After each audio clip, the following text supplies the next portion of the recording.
to start off, I rule up the page, and then on the right side, I'm going to start sketching out the basics of the flowers. So the first step in this is obviously put the pencil marks down, clean up any lines, and then finally I go over the top with a eraser lightly to make sure that the lines don't come through too clearly. Then on the left side, I've started painting freehand.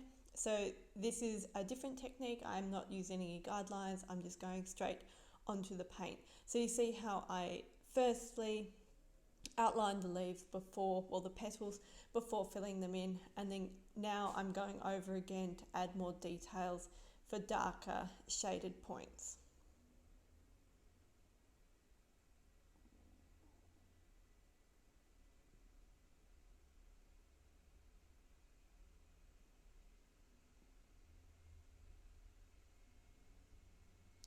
The challenge here was that while I was painting, the flowers actually opened up further, so I don't quite have the same reference image as when I started. So it was a bit of guesswork as to what the petal shapes were going to be.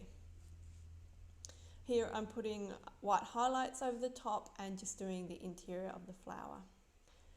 Now I've moved on to going over the top of the pencil lines. You'll notice here that my technique is slightly different, so I'm starting in the middle of the petal and moving out.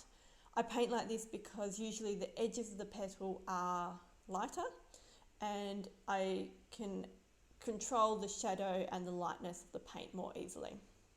When using watercolour, white can be quite difficult to achieve. I find that sometimes when you're doing your original painting, by leaving certain areas white, that is the best way to get colour and shading through. Otherwise, you can do what I am here and add the white highlights on top of the paint.